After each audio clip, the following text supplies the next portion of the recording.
Hello my wonderful, beautiful friends. Guys, welcome back to r/EntitledPeople, where people truly believe that they're the center of the universe and that nobody matters. And in this episode, OP tells a tale about the time she was kidnapped by this entitled Karen and forced to do laundry for her. Guys, I hope you enjoy the stories today. Don't shake your heads too hard. And as always, you can send your post to this email right here.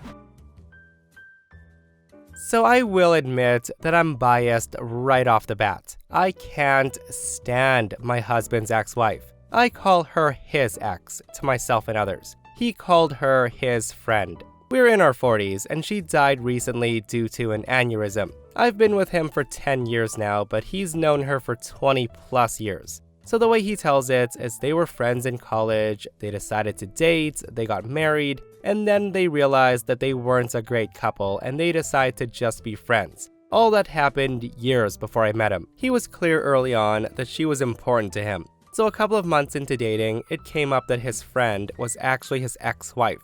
He explained the above to me, saying that she's one of his closest friends and that it was purely platonic. Early on, I expressed some discomfort at him being so close to an ex, and that's when he told me, that's fine. If you have a serious issue with it, let me know now and save us some time. I like you and all, but I've known her for over 12 years and she's one of the most important people in my life.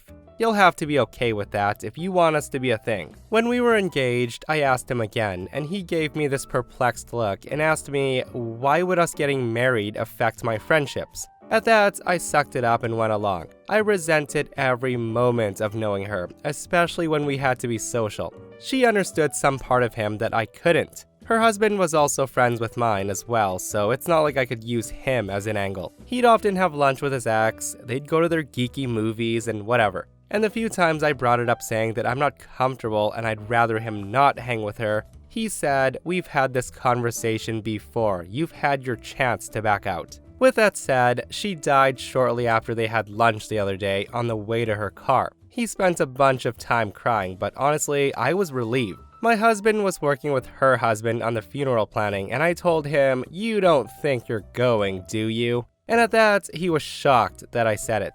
My argument summed up is, she's dead, so she's not a factor anymore. He doesn't get to use his she's my friend excuse since she doesn't exist anymore. He's had his good cry for a couple of days, and there's no need for him to go to her funeral. Since being his ex, I wouldn't want her at his. He was the angriest I've ever seen him when I told him that, saying that he'll be going no matter how I feel, and that he's willing to burn this marriage to the effing ground while holding up his wedding band. He then says to me, besides you, she was the closest friend in my life. With that said, him, her husband, and my sisters are calling me an insensitive, entitled a-hole over this for trying to control him, all saying that there's no romantic aspect to their relationship and that I'm heartless. Her husband even went as far as calling me a ghoul for how I've reacted. I've never felt their relationship was appropriate, and I hid that for years because I wanted to be with my husband. Now that she's gone, I don't feel like I should have to hide it anymore, and that I can speak freely. That's just my opinion I've held for a long time. So am I the a-hole for just wanting him to be done with her, and for him to not attend the funeral? Guys, so when this post was shared with me, I could not believe it. Like, this woman is 100% the a-hole, as voted by pretty much everyone. And guys, I was freaking gobsmacked when she literally said that she was relieved that her husband's ex died, so she won't have to deal with him hanging out with her anymore. Like, I get the whole being uncomfortable with the being friends with your ex thing, but her husband made it clear to her so many times that she had to be okay with it, and she lied. I hope OP's husband does attend the funeral and starts to rethink this relationship because clearly he's married to a heartless monster. This person says, when he divorces you, he probably won't have to explain his friendship with you to the next woman because, seriously, who would want to stay friends with a woman who treated you like this? And this person comments, if she doesn't exist anymore, why are you jealous of her? He can't even leave you for her now, so I think it's time you got past it. You are the a-hole. You can speak freely, and he can leave after finding out how heartless you are.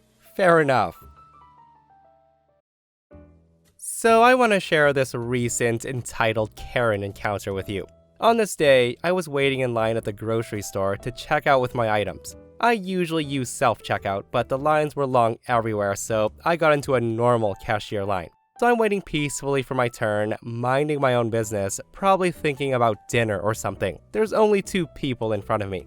All of a sudden, I hear, "Hey, you, give me your bags." At that, I furrow my brow for a moment and look over to see a woman standing to my right. I look at her and just stare at her for a moment, and she points her finger at me and says, "You, give me your bags." I then look into my cart and notice my reusable grocery totes. I look back at her confused, and the following dialogue ensues. I say to the Karen, "Oh, don't worry, they have bags at the checkout." Karen says, "I don't want to pay 5 cents a bag." At that I say, "Oh, maybe you should buy some reusable bags. There's some right over there for..." The Karen interrupts me with a sigh and says, "I have reusable bags in my car." To which I say, "Nice, you should go back out and get them then." Karen says, "No, I don't want to walk out and then come back in, plus I can't leave my cart." I tell her, "I'm sure you can leave your cart at the customer service while you go get your..." She then interrupts me again and says, "No,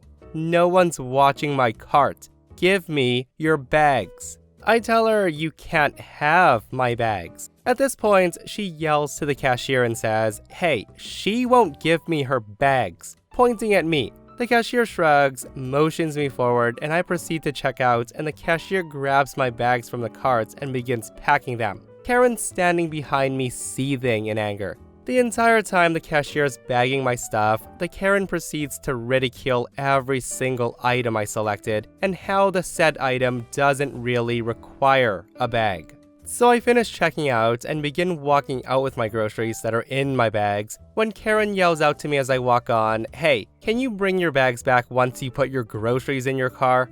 At that point, the man in line behind Karen yells back at her and says, "Lady, buy your own damn bags." Some people are just too darn cheap, aren't they? I don't want to pay 5 cents a bag, give me yours. Or how about you use some logic, Karen? You pay for the items, pack the items back inside your cart, push your cart to your car where you have the reusable bags, and it's pretty straightforward from there. But no, instead, she harasses strangers for their bags. Ain't that something? So Japan is my favorite place in the world to visit, specifically Tokyo. I've been there many times, but this story happened the first time I went on my own. The first time I actually went at all was a study abroad program, and therefore everything was pre-planned for us. I went in a group with 5 friends, but I myself was in charge of planning everything, including finding a place to stay. Since we were going for a month as we were there on summer break during college, it saved us money to stay in a rental property. I found a place within walking distance of a hugely convenient train line that runs in a circle. So this little house I found seemed perfect because of its location. The owner was nice. She was Canadian, so she obviously spoke perfect English, which was nice for receiving directions to the house. But she was really, really off though. The woman had no cats, but she sort of had a really crazy cat lady personality. The woman kept finding excuses to come inside the house while we were there, like to bring in more toilet paper or to tell us things. Now that was unusual, but none of us felt really threatened or anything. She was just obviously a really weird, really lonely lady. The woman also drove a fire engine red car, and whenever she stopped by the house, she would beg my best friend and I to leave the group and to go on a ride with her. Eventually, after probably 2 weeks or so of pleading, we agreed, as we had nothing to do. Now, I don't know why. I guess she just seemed pathetic, and it was late at night, like 11 p.m. But the idea of driving around the city at night seemed kind of cool. And it was cool. The city was beautiful lit up, and while we were so familiar walking it, seeing it via car was a whole new experience. The woman drove us around for maybe half an hour, and then she parked in front of this apartment building. And that's when my friend and I exchanged glances like, what the heck? The woman then told us to come in and look at another property she owned and rented out. Now we really didn't want to, but we felt kind of trapped. So we follow her down some stairs to some basement apartment. A little tiny crap hole of a place, honestly. She told us the previous guests had just left, and that's when she asked, "Can you help me with doing their laundry?" And we're both thinking, what the F?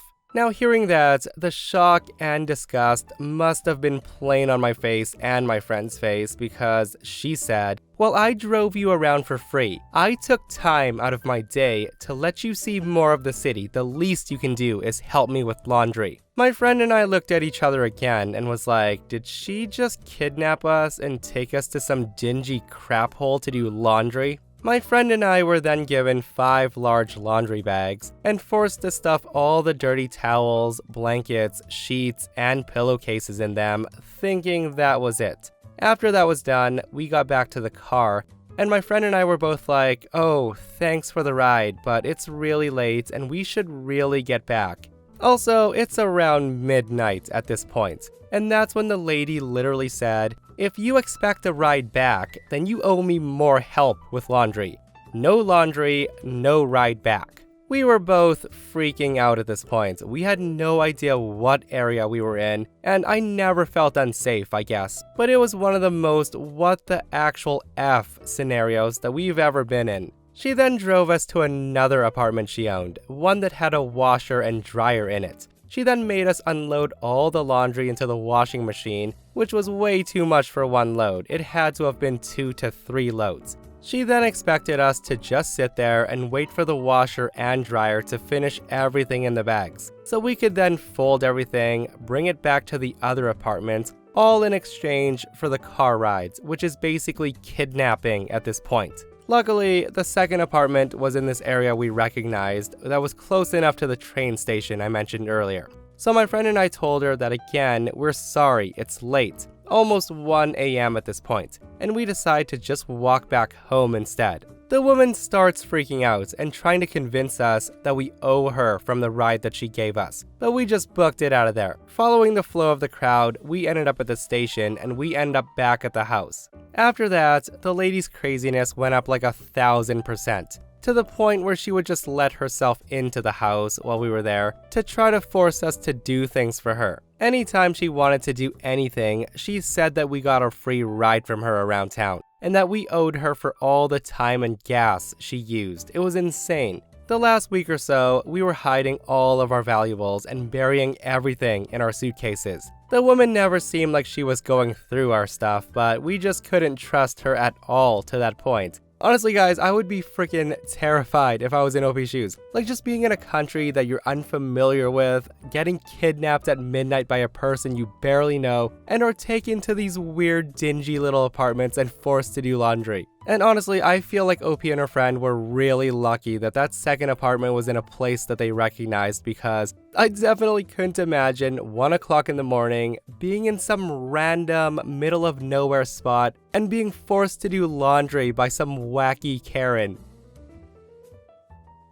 So when I was about 12 or 13 years old, I lived on a military base with my dad and my stepmom. Anyways, my stepmom had become friends with another woman who we'll call Karen on our street, and they would just sit on their porches drinking wine and gossiping about the other adults or even kids on the street. My stepmom would often let Karen come in and boss me and my siblings around, and it obviously annoyed the heck out of me. She would also call the cops on me and my older sister, to the point where the base police knew our names. She was crazy. So when my stepmom and dad finally split, I thought she wouldn't come over and she would leave us alone, and I was wrong. So on this day, my friend had come over because my dad was super chill with friends coming in and hanging out. He was also at work during this situation. I was cooking some ramen when all of a sudden I hear the screen door open.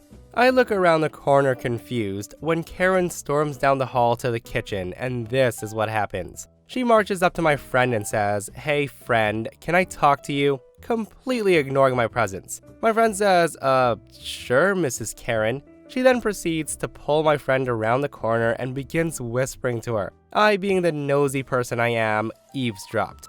I hear the Karen telling my friend, "I don't think you should hang out with OP, she's bad news. Don't you see her dyed hair?" My hair was dyed blue at the time. "And her piercings?" I had a nose piercing. "She will corrupt you. She also bullies my blind daughter, just so you know." Which in reality, her blind daughter bullied me, and I told her off finally. Karen says, "Why don't you just come and hang out with my daughter instead?" My friend tells her, "Mrs. Karen, your daughter bullies OP and I all the time." At this point, she got very mad and she's yelling, "My daughter is a saint. She can't bully anyone. She's blind."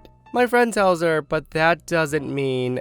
Karen says, "See? OP's made you think this because she hates my daughter." At this point, I step out from around the corner and say, "Karen, you shouldn't have even walked in here in the first place without at least knocking." And Karen says, "Shut up. I'm not leaving until your friend realizes how crappy you are." I tell her, "Your daughter's way worse than me, but knowing who her mother is makes sense why she's the way she is. And by the way, your daughter dyed her hair red yesterday. I don't think my friend should hang out with her. She might corrupt my friend." Karen says, "Excuse me? How dare you accuse my daughter of being that way? I'm gonna call the police right now, and I won't leave this damn house until they get here." She then proceeds to pull out her phone, and my friend and I are just laughing hysterically. I tell her, "Lady, you're crazy. I'll tell them that you trespassed, and maybe this time they'll actually have a reason to come here. I suggest you leave now and not call them." Karen holds her ground and says, "I will not be leaving until they get here, like I said." So the base police show up. I explain everything, and Karen gets arrested, but only for a few hours. My dad finally comes home, and I explain everything, and he laughs. It's not super crazy, but somewhat a good ending. Guys, I love how Karens always think they're in the right and call police, only to have it backfire on them so hard. And another thing to add is just because your daughter's blind, Karen, doesn't mean she can't pick on other kids and bully them. So OP does have a part 2 to this post, and it says, "So to clear up some confusion, the daughter is legally blind, but she can see shadows and such." And a lot of people are wondering why I don't lock the door on my previous post, and that's because I live on a military base, which is generally safe, and it was daytime. I'd also just come inside to cook something to eat, so naturally I left the main door open. And also, we usually don't lock our screen doors since they don't have a key. So this story occurred a month or 2 after the first one I posted. It's a clear, beautiful night, and I'm with a group of friends at this park behind my house. If you've lived or live in military housing, there's parks everywhere. But there's always this one specific park. We're all around having a good time, running around, being rambunctious children. We then decide to play hide and go seek. The limits were from one end of the street to the other, and we can go behind the houses, but not into the forest. I made it clear to stay a few feet away from people's backyards, even if they're gated, especially to stay far away from Karen's backyard. My friends knew the history between us, and if anything bad happened, I would suffer the consequences. So after making it very clear, I said I'll go first to seek. About 10 minutes later, I found everyone, my older sister being the last one I found. We were all walking back to the park when I hear a frantic scream from behind me. It's Karen, and she says, "OP, get your ass over here." My sister whispers, "Hey, you really don't have to. She's crazy. There's no point." Karen then says, "If you don't come here, I'll go there. And only you. Your sister better stay right there." I then roll my eyes and approach her anyways, so she'd stop yelling at me. My sister trailed behind me, but Karen didn't say anything. So I walk up to her and very casually to piss her off say, "Hey, what's up? Your wine bottle's empty? Is that why you're picking on me?" Karen says, "You're lucky it's me talking to you and not the cops, after what you threw into my yard." I ask her, "What did I throw into your yard, even though I'm pretty sure you saw me walking around the street playing hide and seek?" Now I want to remind you that she sits on her porch, drinks wine, and gossips with all the other moms on the street. And yes, they're all entitled mothers. Karen says, "Yes, I did see you, but then you disappeared for 4 minutes, I counted. And that's when you threw damn rocks into my yard." At this point, I'm unable to contain my laughter and say, Did you just say rocks?" Karen shouts at me, "Stop laughing. My daughter said she saw you." Karen then calls her daughter, and out came her perfect girl. Karen asked her, "You said you saw OP?" And her daughter says, "Yes, mommy." I then chime in and say, "How did you know it was me when you're blah?" Karen interrupts me and says, "Shut up. Don't question my daughter. You need to apologize to me right now, and I won't call the cops." She then turns to her daughter and says, "Honey, go inside. You don't need to be around this Satanist," referring to my dyed hair. At this point, I'm getting a very wonderful and awful idea. I apologize to Mrs. Karen, and Karen smirks and says, "Your apology is not accepted, but I won't call the cops today. Consider yourself lucky." I then speedwalk back to my group of friends with a giant smile on my face. They're all asking what happened, so I explain and then I tell them my idea. So the way that Karen's house is facing is across the street from the park. But from her porch, she can see the pathway to the park clearly, especially with the bright streetlights and the sidewalk lights. It felt like we had a spotlight on us as we prepared the idea. So I had my friends all sit in a circle and I placed one of them into the center. He just so happens to be in drama, so this act was gonna be phenomenal. Once everybody had quietly controlled their giggling, we hold each other's hands and I begin shouting gibberish. Just literal gibberish. My friend in the middle then began to convulse, his eyes rolling back and everything. Cue the Karen walking up screaming, "What the heck are you doing? Are you performing a ritual?" I just look up at her and give her a creepy laugh. And I want to note that at this point, Karen can't call the police because of the previous story. But of course, she found a way around it. She then told her friend to call the police, and she storms away making sure the woman was actually making the call. And we all start laughing. And since it was requested last time, here's what I can remember from the conversation with the base officer. So the familiar base police car pulls up, and I am already waiting at the sidewalk for them. The Karen keeps her distance across the street, but she's glaring at me the whole time. My friends are a few feet behind me, still cracking up about what happened. So I say, "Hey officer, lovely night we're having." To which the officer says, "Of course it's UOP, can't you stay out of trouble for once?" He then gives me a wink, before walking over to Karen and her friend. I can't really hear what they're saying, but from where I am, I'm watching Karen's face as she explains everything, and it was priceless. The woman was so expressive. Fast forward 10 minutes, and the officer comes over to me and says, "So Karen told me that you were throwing glass into her yard, and then you performed some satanic ritual?" I tell him, well actually, she accused me of throwing rocks into her yard, so I don't know where the glass came from. My older sister's with me too, you can ask her if you need to. The officer says, "No, I believe you. I asked her to show me the glass, and she said she picked it up and she threw it away. So then I said to show me the trash, and she said her husband took it out already. I knew she was lying before that." Anyways, like I said before, just try to keep out of trouble and don't do rituals in front of her again, or throw glass in her yard. He then gave me a smile as he gets back into his car and I nod. Meanwhile, Karen screams, "How come you never arrest her? She's a damn brat." The officer tells her there's never a reason to arrest her, so you should stop, or you'll get you and your husband in trouble. Karen huffed, and when the officer was out of sight, she flipped me off and sat back down on her porch with the other mom.